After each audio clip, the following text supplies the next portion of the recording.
Hi hello നമസ്കാരം welcome to the career FM of smart hub. അപ്പോൾ 2026 +1 പ്രവേശനത്തിനുള്ള HSCAP അതായത് HSCAP ഓൺലൈൻ അപേക്ഷാ സമർപ്പണമാണ് ഇന്ന് നമ്മൾ പരിശോധിക്കുന്നത്. പിന്നെ ഒരു ചെറിയ തെറ്റ് ഒഴിവാക്കാൻ നിങ്ങൾ എന്തൊക്കെയാണ് ശ്രദ്ധിക്കേണ്ടതെന്ന് നമ്മളിന്ന് ചർച്ച ചെയ്യുന്നു. നിങ്ങൾ നിങ്ങളുടെ സ്വന്തം മൊബൈൽ ഫോണിലൂടെയോ അതല്ലെങ്കിൽ ഒരു അക്ഷയ കേന്ദ്രം വഴിയോ ആയിരിക്കാം അപേക്ഷിക്കുന്നത്. എവിടെയാണെങ്കിലും നിങ്ങൾക്ക് വേണ്ടി മറ്റൊരാളാണ് ടൈപ്പ് ചെയ്യുന്നതെങ്കിൽ പോലും ഈ സ്ക്രീനിൽ സംഭവിക്കുന്ന ഓരോ കാര്യവും നിങ്ങൾക്ക് കൃത്യമായി അറിഞ്ഞിരിക്കേണ്ടതുണ്ട്. ഒരു വിദ്യാർത്ഥിയുടെ അക്കാഡമിക് ജീവിതത്തിലെ ഏറ്റവും നിർണായകമായ ഒരു വഴിത്തിരിവാണിത്. മികച്ച മാർക്കുള്ള കുട്ടികൾക്ക് പോലും അപേക്ഷയിലെ ചില സാങ്കേതിക പിഴവുകൾ കാരണം അലോട്ട്മെന്റ് കിട്ടാതെ പുറത്തു നിൽക്കേണ്ടി വരുന്ന സാഹചര്യങ്ങൾ നമ്മൾ കണ്ടിട്ടുള്ളതാണ്.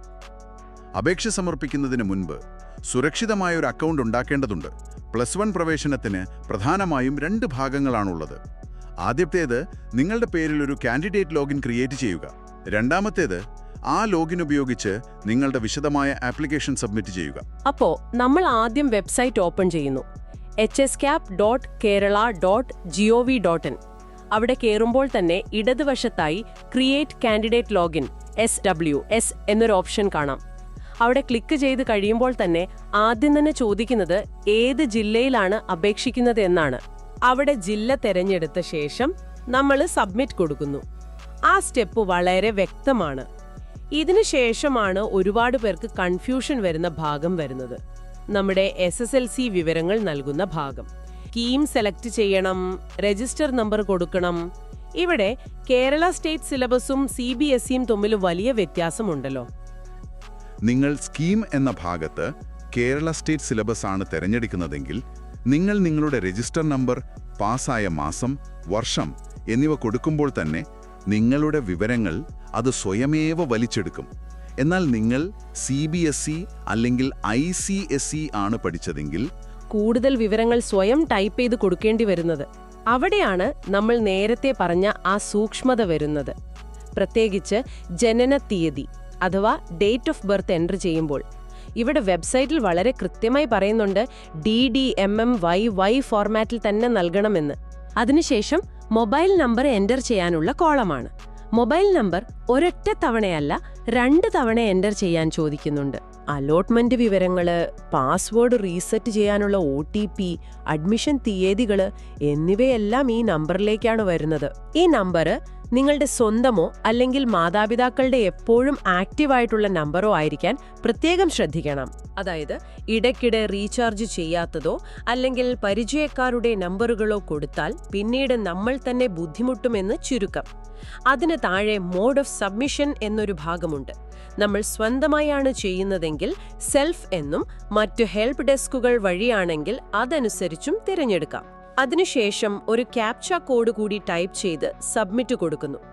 ഇത് കൊടുത്തു കഴിഞ്ഞാൽ ഒരു OTP നമ്മുടെ ഫോണിലേക്ക് വരും. ആ OTP കൊടുക്കുന്നതോടെ വെരിഫിക്കേഷൻ പൂർത്തിയാകുന്നു. ഇനി വരുന്നതാണ് പാസ്വേഡ് ക്രിയേറ്റ് ചെയ്യുക. കുറഞ്ഞത് 8 അക്ഷരങ്ങൾ, അതിൽ ഒരു വലിയ അക്ഷരം, ഒരു ചെറിയ അക്ഷരം, ഒരു നമ്പർ, ഒപ്പം അല്ലെങ്കിൽ ഹാഷ് പോലെയുള്ള ഒരു സ്പെഷ്യൽ ക്യാരക്ടർ എന്നിവ ചേർത്ത് നിങ്ങൾ തന്നെ ഒരു ശക്തമായ പാസ്വേഡ് ഉണ്ടാക്കണം. അതോടുകൂടി കാൻഡിഡേറ്റ് ലോഗിൻ ക്രിയേറ്റ് ചെയ്തു എന്നൊരു മെസ്സേജ് സ്ക്രീനിൽ വരും. ഒപ്പം വലിയ അക്ഷരത്തിൽ ഒരു ആപ്ലിക്കേഷൻ നമ്പറും കാണാം. ആ സ്ക്രീനിൽ കാണുന്ന ആപ്ലിക്കേഷൻ നമ്പറാണ് ഈ അഡ്മിഷൻ പ്രക്രിയയുടെ മാസ്റ്റർ കീ. അത് കണ്ടാൽ അപ്പോൾ തന്നെ ഒരു നോട്ട്ബുക്കിലോ ഡയറിയിലോ എഴുതി വെക്കണം. പിന്നീട് അലോട്ട്മെന്റ് റിസൾട്ട് വരുന്നത് നോക്കാനും നിങ്ങളുടെ ആപ്ലിക്കേഷനിൽ എന്തെങ്കിലും തിരുത്തലുകൾ വരുത്താനും ഏറ്റവും അവസാനം സ്കൂളിൽ പോയി അഡ്മിഷൻ എടുക്കാനും ഈ ആപ്ലിക്കേഷൻ നമ്പറും നിങ്ങൾ ഇപ്പോഴുണ്ടാക്കിയ പാസ്വേഡും നിർബന്ധമാണ്. ലോഗിൻ ഐഡിയും പാസ്വേഡും കിട്ടി. നമ്മുടെ വ്യക്തിഗതവും അക്കാഡമികവുമായ വിവരങ്ങൾ എങ്ങനെ പിഴവുകളില്ലാതെ കൂട്ടിച്ചേർക്കാമെന്നതാണ് നമ്മൾ ഇനി നോക്കാൻ പോകുന്നത്. അതിനായി നമ്മൾ വീണ്ടും വെബ്സൈറ്റിന്റെ ഹോം പേജിലേക്ക് വരുന്നു. നേരത്തെ കിട്ടിയ ആപ്ലിക്കേഷൻ നമ്പർ യൂസർ നെയിമായി നൽകുക. ഒപ്പം പാസ്വേഡും ജില്ലയും നൽകി ലോഗിൻ ചെയ്യുക. അകത്ത് കയറിക്കഴിഞ്ഞാൽ നിങ്ങൾക്ക് അപ്ലൈ ഓൺലൈൻ എന്നൊരു പച്ച ബട്ടൺ കാണാൻ സാധിക്കും. അവിടെ നിന്നാണ് യഥാർത്ഥ ആപ്ലിക്കേഷൻ തുടങ്ങുന്നത്. ഈ പേഴ്സണൽ ഡീറ്റെയിൽസ് പൂരിപ്പിക്കുന്ന ഭാഗത്ത് ആദ്യം തന്നെ നമ്മൾ പഠിച്ച സ്കൂളിന്റെ പേര് ചോദിക്കുന്നുണ്ട്. ഞാൻ കേരള സ്റ്റേറ്റ് സിലബസിലാണ് പഠിച്ചതെങ്കിൽ ആ ഡ്രോപ്പ് ഡൗൺ ലിസ്റ്റിൽ എൻ്റെ സ്കൂളിന്റെ പേരുണ്ടാവും. അതെനിക്ക് സെലക്ട് ചെയ്യാം. എന്നാൽ ഞാൻ CBSE ആണ് പഠിച്ചതെങ്കിലോ അല്ലെങ്കിൽ മറ്റ് സംസ്ഥാനങ്ങളിൽ നിന്നാണ് വരുന്നതെങ്കിലോ ലിസ്റ്റിൽ എൻ്റെ സ്കൂളിന്റെ പേര് കാണില്ലല്ലോ. അപ്പോഴെന്ത് ചെയ്യും? ഈ അപേക്ഷ അവിടെ വെച്ച് നിൽക്കുവോ? അത്തരം വിദ്യാർത്ഥികൾക്കായി ലിസ്റ്റിന്റെ ഏറ്റവും താഴെയായി അതേഴ്സ് എന്നൊരു ഓപ്ഷൻ നൽകിയിട്ടുണ്ട്. CBSE, ICSE വിദ്യാർത്ഥികൾക്കോ മറ്റൊരു ജില്ലയിലോ സംസ്ഥാനത്തോ പഠിച്ചവർക്കോ യാതൊരു സംശയവുമില്ലാതെ ഈ അതേഴ്സ് തിരഞ്ഞെടുക്കാം.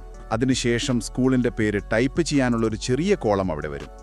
അവിടെ സ്കൂളിന്റെ പേര് മാനുവലായി ടൈപ്പ് ചെയ്ത് കൊടുത്താൽ മതിയാവും. ഇനി കാറ്റഗറി സെലക്ട് ചെയ്യുക. ജാതിയും മതവും ഒക്കെ കൊടുക്കേണ്ട സ്ഥലം. നിങ്ങളുടെ സർട്ടിഫിക്കറ്റിൽ കൃത്യമായി എന്താണോ രേഖപ്പെടുത്തിയിരിക്കുന്നത് അത് തന്നെ ഇവിടെ നൽകാൻ പ്രത്യേകം ശ്രദ്ധിക്കണം. ഇതിനൊപ്പം ആധാർ നമ്പർ കൊടുക്കാനുണ്ട്. കൂടാതെ ലിംഗ്വിസ്റ്റിക് മൈനോറിറ്റി, അതായത് ഭാഷാ ന്യൂനപക്ഷം, പിന്നെ ഡിസബിലിറ്റി എന്നീ ഓപ്ഷനുകൾ കാണാം. ഒരുപാട് കുട്ടികൾ ഇത് വെറുതെ ടിക്ക് ചെയ്യാറുണ്ട്, അഡ്മിഷൻ കിട്ടാൻ എളുപ്പമാകുമല്ലോ എന്ന് വിചാരിച്ച്. പക്ഷേ അഡ്മിഷൻ എടുക്കാൻ സ്കൂളിൽ ചെല്ലുമ്പോൾ ഈ ടിക്ക് ചെയ്ത കാര്യങ്ങൾ തെളിയിക്കുന്ന ഒറിജിനൽ സർട്ടിഫിക്കറ്റ് പ്രിൻസിപ്പലിന്റെ മുൻപിൽ ഹാജരാക്കണം. അതില്ലെങ്കിൽ നിങ്ങൾ തെറ്റായ വിവരങ്ങൾ നൽകി എന്ന് കണ്ട് നിങ്ങളുടെ അഡ്മിഷൻ അവിടെ വച്ച് തന്നെ റദ്ദാക്കപ്പെടും. അതുകൊണ്ട് സർട്ടിഫിക്കറ്റ് കയ്യിൽ ഉണ്ടെങ്കിൽ മാത്രം ഇത്തരം ഓപ്ഷനുകൾ ടിക്ക് ചെയ്യാം. ഇനി നമുക്ക് അഡ്രസ്സ് കൊടുക്കുന്ന ഭാഗത്തേക്ക് വരാം. Residence details. ജില്ല, താലൂക്ക്, തദ്ദേശ സ്ഥാപനം എന്നിവയൊക്കെ സെലക്ട് ചെയ്യാം. സ്ഥിരമായ അഡ്രസ്സ് ടൈപ്പ് ചെയ്ത് കഴിഞ്ഞാൽ താഴെ കമ്മ്യൂണിക്കേഷൻ അഡ്രസ്സും ചോദിക്കുന്നുണ്ട്. ഇനി നമ്മൾ കാണുന്നത് പാഠ്യേതര വിഷയങ്ങൾക്കുള്ള ബോണസ് പോയിന്റുകൾ നൽകാനുള്ള ഭാഗമാണ്. NCC, SPC, scout and guide, little Kites തുടങ്ങിയവ. ഒരു നിശ്ചിത സാഹചര്യത്തിൽ ഇതിനൊരു A+നേക്കാൾ വിലയുണ്ട്. ഒരു ഉദാഹരണം പറയാം. ഒരു മികച്ച സ്കൂളിൽ സയൻസ് ഗ്രൂപ്പിൽ ഇനി ബാക്കിയുള്ളത് ഒരേ ഒരു സീറ്റാണ്. അപേക്ഷിച്ചിരിക്കുന്നത് എല്ലാം A+ ഉള്ള ഒരേ മാർക്കുള്ള 2 പേർ. അപ്പോൾ സിസ്റ്റം എങ്ങനെ ഒരാളെ തിരഞ്ഞെടുക്കും? അവിടെയാണ് ഈ ബോണസ് പോയിന്റുകൾ ഗെയിം ചേഞ്ചർ ആവുന്നത്. ഈ പറഞ്ഞ പാഠ്യേതര വിഷയങ്ങളിൽ സർട്ടിഫിക്കറ്റുള്ള വിദ്യാർത്ഥിക്ക് മുൻഗണന ലഭിക്കുകയും അവർക്ക് ആ സീറ്റ് കിട്ടുകയും ചെയ്യും. അതുകൊണ്ട് ഈ ആനുകൂല്യങ്ങൾ ഒരിക്കലും ഒഴിവാക്കരുത്. അടുത്തത് ഏറ്റവും പ്രധാനപ്പെട്ട അക്കാഡമിക് വിവരങ്ങളാണ്. Grade details. 10ാം ക്ലാസ്സിലെ മാർക്കുകൾ ചേർക്കുന്ന ഭാഗം. കേരള സ്റ്റേറ്റ് സിലബസ് വിദ്യാർത്ഥികൾ ലോഗിൻ ചെയ്യുമ്പോൾ തന്നെ അവരുടെ മാർക്കുകൾ സിസ്റ്റം ഡേറ്റാബേസിൽ നിന്നെടുത്ത് സ്ക്രീനിൽ കാണിക്കും. അവർക്കവിടെ ടൈപ്പ് ചെയ്യേണ്ട ആവശ്യമില്ല. എല്ലാം ശരിയാണോന്നൊക്കെ ഉറപ്പുവരുത്തുക മാത്രമേ വേണ്ടൂ.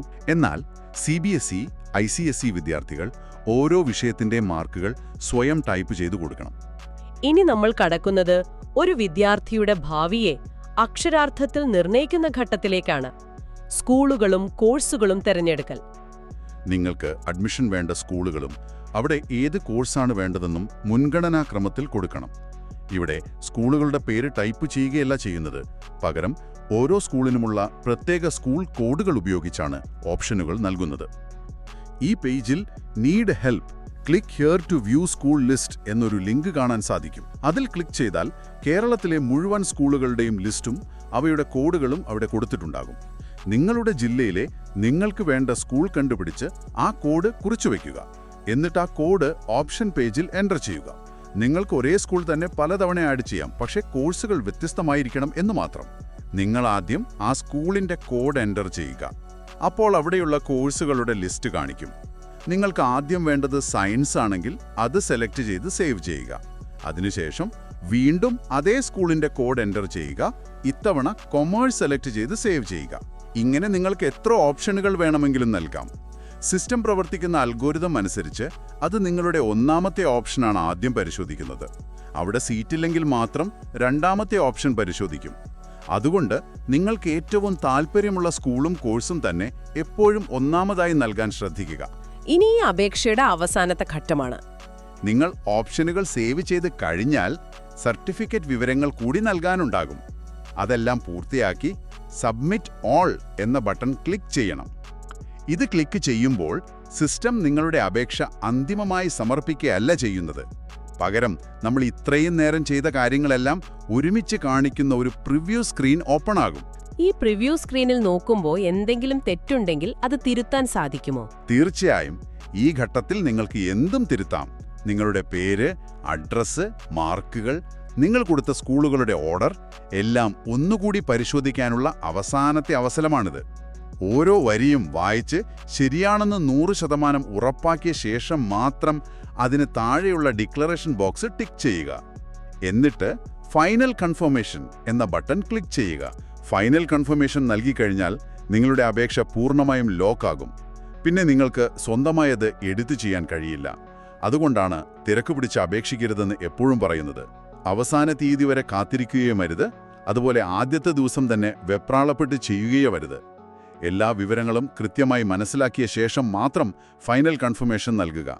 ഇത് നൽകിക്കഴിഞ്ഞാൽ സ്ക്രീനിൽ ആപ്ലിക്കേഷൻ സക്സസ്ഫുള്ളി സബ്മിറ്റഡ് എന്നൊരു മെസ്സേജ് വരും. ആ മെസ്സേജിന് താഴെയായി പ്രിന്റബിൾ ആപ്ലിക്കേഷൻ എന്നൊരു ലിങ്ക് കാണാം. അതിൽ ക്ലിക്ക് ചെയ്ത് നിങ്ങളുടെ ആപ്ലിക്കേഷന്റെ PDF രൂപം നിർബന്ധമായും ഡൗൺലോഡ് ചെയ്ത് സൂക്ഷിക്കണം. നിങ്ങൾ ആഗ്രഹിക്കുന്ന ലക്ഷ്യത്തിലേക്ക് എത്താൻ ഈ വിവരങ്ങൾ നിങ്ങൾക്ക് സഹായകമാകട്ടെ. Stay tuned with Smart Hub. Channel subscribe ചെയ്യൂ. Career updates അറിയൂ. Right career choose ചെയ്യൂ. Because your future deserves the right guidance. Smart Hub. Let's get smarter together.